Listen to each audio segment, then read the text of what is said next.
کی بارگاہ میں اسفنا میں جھوم کر درود و سلام کا نذرانہ پیش کیجیے. پڑھیے بابت ملک اللہ رب محمد صلی اللہ علیہ وسلم نحن عباد محمد صلی اللہ علیہ وسلم صلاۃ و سلام علیک یا رسول اللہ. الحمدللہ وکفا وسلام علی عبادہ الذین اصطفى. اما بعد فاعوذ باللہ من الشیطان الرجیم. بسم اللہ الرحمن الرحیم. ولا تقولوا لمن يقتل في سبيل الله اموات بل احياء لا تشعرون. صدق الله مولانا العظيم وبلغنا على رسوله النبي الامين المتين الكريم ونحن على ذلك لمن الشاهدين والشاكرين والحمد لله رب العالمين. محترم حضرات، اعلی حضرت عظیم البرکت مجدد دین ملت الشاہ امام احمد رضا خان فاضل بریلوی علیہ الرحمۃ والرضوان فرماتے ہیں،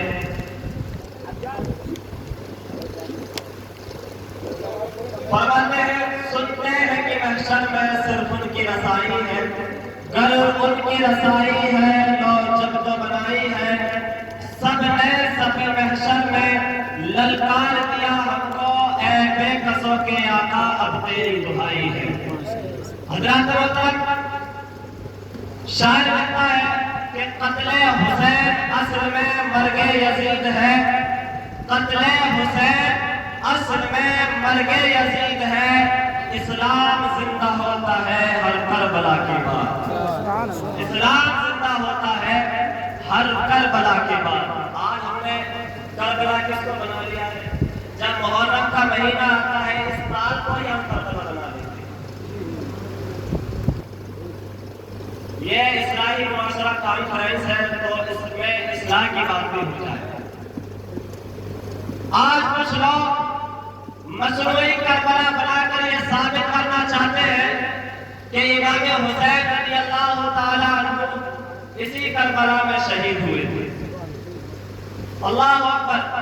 یہ خرافات دیکھ کر جب غیر مذہب کے لوگ ان خرافاتوں کو دیکھ کر اور ان کی ویڈیو بنا کر سوشل میڈیا پر وائرل کرتے ہیں تو اس پر کس کی بدنامی ہوتی ہے؟ ہم اہل سنت والجماعت کی بدنامی ہوتی ہے. کربلا صرف اور صرف دنیا میں ایک ہی کربلا ہے جہاں پر امام حسین علیہ السلام نے شہادت پائی تھی. یہ کوئی کربلا نہیں. جب محرم کا مہینہ آتا ہے تو آپ اس کو کربلا بنا لیتے ہیں. باقی دنوں میں اس کو دال کہتے ہیں، ڈیل کہتے ہیں، جو بھی آپ من چاہے اس کو کہہ دیتے ہیں. دوسری بات، کچھ لوگ ڈھول بجاتے ہیں. اب ان کو یہ بھی تمیز نہیں کہ ڈھول اعلیٰ حضرت نے فتاوی رضویہ میں سخت سے سخت منع فرمایا اور اس کو حرام لکھا. جو لوگ ڈھول بجاتے ہیں ان کو بھی یہ معلوم نہیں کہ ہم ڈھول کیوں بجا رہے ہیں. ان کو بھی یہ معلوم نہیں کہ ڈھول کیوں بجا رہے ہیں. اچھا، آپ بھی اس میں موجود ہوں گے ڈھول بجانے والے. بتائیے آپ کیوں بجاتے ہیں ڈھول؟ کوئی وجہ ہوگی، کوئی وجہ تسمیہ ہوگی، کوئی سبب ہوگا بجانے کا. بتائیے کوئی ہے انسان اس میں مجلس میں جو بیٹھا ہو یہ کہہ سکے کہ میں اس وجہ سے ڈھول بجاتا ہوں؟ اور طرح طرح کی خرافاتیں ہوتی ہیں اسلام کے نام پر. ان ساری خرافاتوں کو اہل سنت والجماعت پر ٹھوک دیا جاتا ہے کہ دیکھو تمہارے سنی مسلمان یہ کام کر رہے ہیں. ہمارے ایسا کوئی تعلق نہیں ہے. جو بڑے بڑے علماء ہیں انہوں نے اپنی کتابوں میں صاف طور سے منع کر دیا. یہاں تک کہ عورتوں کا مزار پر جانا بھی حرام ہے، ناجائز ہے. عورت مزار شریف پر بھی نہیں جا سکتی. مرد بھی جا سکتا ہے. تو اعلیٰ حضرت نے اس کی ایک ترکیب نکالی ہے اور لکھا ہے، اعلیٰ حضرت فتویٰ رضویہ میں لکھتے ہیں کہ مرد جب مزار شریف پر جائے تو 4 ہاتھ کے فاصلے پر جو اس کو مانگنا ہو وہ اس سے مانگ سکتا ہے. نہ اس کے سامنے جھک سکتا، نہ اس کو سجدہ کر سکتا. آج کچھ جاہل، کچھ لوگ نہ علم کی وجہ سے، علم نہ پڑھنے کی وجہ سے مزار شریف پر جاتے ہیں اور اپنا سر اس صاحب مزار کے آگے رکھ دیتے ہیں. یاد رکھیں، اسلام میں صرف اور صرف سجدہ جائز ہے تو اللہ تبارک و تعالیٰ کی ذات ہے. اس کے علاوہ بھی حرام رکھا ہے. ہمارے بزرگوں نے تعظیمی سجدہ بھی حرام رکھا ہے. اگر کوئی بندہ یہ کہے کہ میں فلاں بزرگ کے مزار پر جا رہا ہوں، اپنا سر فلاں بزرگ کے مزار پر رکھ رہا ہوں تعظیم کی وجہ سے، تو ہمارے بزرگوں نے اس کا پہلے ہی رد فرما دیا اور فرمایا کہ جو تعظیمی سجدہ کرتا ہے وہ تعظیمی سجدہ بھی کرنا حرام ہے. تو آپ سے پوچھنا چاہتا ہوں، یہ ڈھول بجانا کس کی سنت ہے، کس کا طریقہ ہے جو آپ ان خرافاتوں کو کرتے ہیں امام حسین کے نام پر؟ کل بروز قیامت اللہ کے حبیب صلی اللہ علیہ وسلم کے دروازے میں آپ سے سوال کر لیا، میں نے کربلا کے میدان میں سب کچھ قربان کر دیا، اپنے بیٹا کو نہیں دیکھا، اپنے چچا کو نہیں دیکھا، اپنے بھائی کو نہیں دیکھا، 6 ماہ کے علی اصغر کی قربانی میں نے اللہ کی راہ میں قربان کر دیا. بتاؤ، میں نے سب کچھ قربان کر کے میں نے اپنے نانا کا دین تم تک پہنچایا، تم نے اس دین کی کوئی پیروی نہیں کی. بتاؤ حضور علیہ السلام کے نواسے کے سامنے کیا جواب دو گے؟ کیا یہی جواب دو گے کہ امام حسین کی شہادت پر ہم نے ڈھول بجایا تھا؟ قسم خدا کی اگر یہ سوال تم نے امام حسین کے سامنے کر لیا، قسم خدا کی فرشتے وہ تم پر جوتے ماریں گے، تمہاری نسل بھی یاد رکھیں گے. توجہ کے ساتھ سماعت فرمائیں. اس وقت کے لیے میں آپ کے سامنے مخاطب ہوا ہوں. آپ ڈھول بجاتے ہیں کربلا کے میدان میں جب امام علی مقام رضی اللہ تعالی عنہ کو شہید کر دیا گیا. ادھر توجہ رکھیں، میں آپ سے کیا کہنا چاہ رہا ہوں. ادھر دیکھیں، آپ ادھر دیکھیں، میری طرف دیکھیں. جو اسٹیج پر آنے والے ہیں وہ اسٹیج پر آتے چلے جائیں گے. نعرہ تکبیر، نعرہ رسالت، مسلک اعلیٰ حضرت علماء سنت، ذکر امام حسین شہدائے کربلا، نعرہ تکبیر. میں آپ کو بتاتا چلوں کہ یہ ڈھول کس نے بجایا تھا تاکہ آپ بھی یاد رکھیں، آپ کی آنے والی نسل بھی یاد رکھے. جب امام علی مقام رضی اللہ تعالیٰ عنہ کا سارا قربہ کربلا کے میدان میں شہید ہو گیا تو امام علی مقام نے کربلا میں جانے کا ارادہ فرمایا. اس وقت آپ کے ایک فرزند جن کا نام حضرت زین العابدین تھا،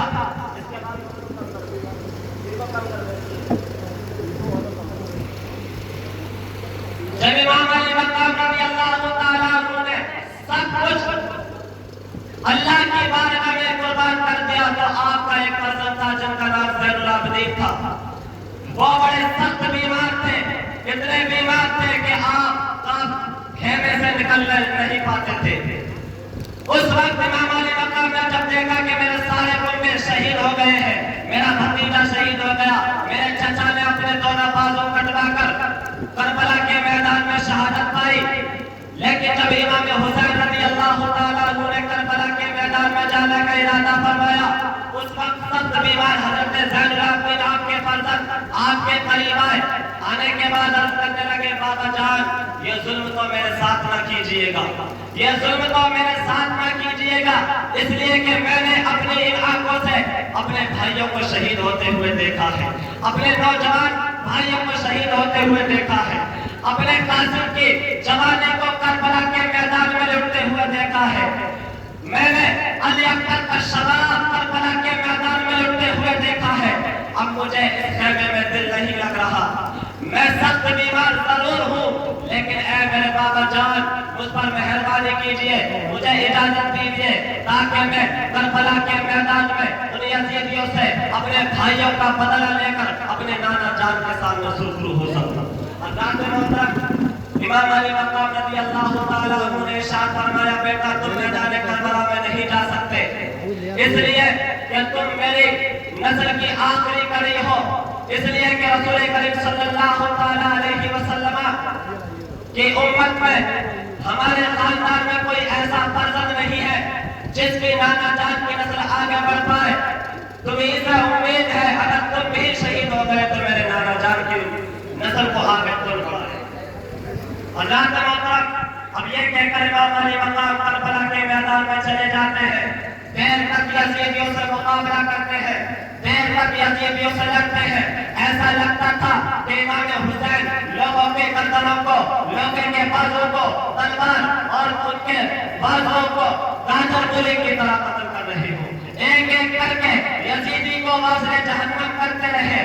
جب امام علی مقام رضی اللہ تعالیٰ عنہ کو دوران جنگ پیاس کی شدت تڑپانے لگی، امام علی مقام کو شدت پیاس تڑپانے لگی، تو آپ نے اپنے گھوڑے پر دریائے فرات کی طرف کیا تو یزیدیوں میں اعلان ہو گیا، اور یزیدیوں تم دیکھ نہیں رہے، امام علی مقام میں تین دن تک کچھ کھایا بھی نہیں ہے، کچھ پیا بھی نہیں ہے۔ تو اس علی شیر خدا کے فضل کا یہ عالم ہے کہ جو بھی یزیدی اس کے مقابلے میں آتا ہے اس کو واصل جہنم کر کے رکھ دیتا ہے۔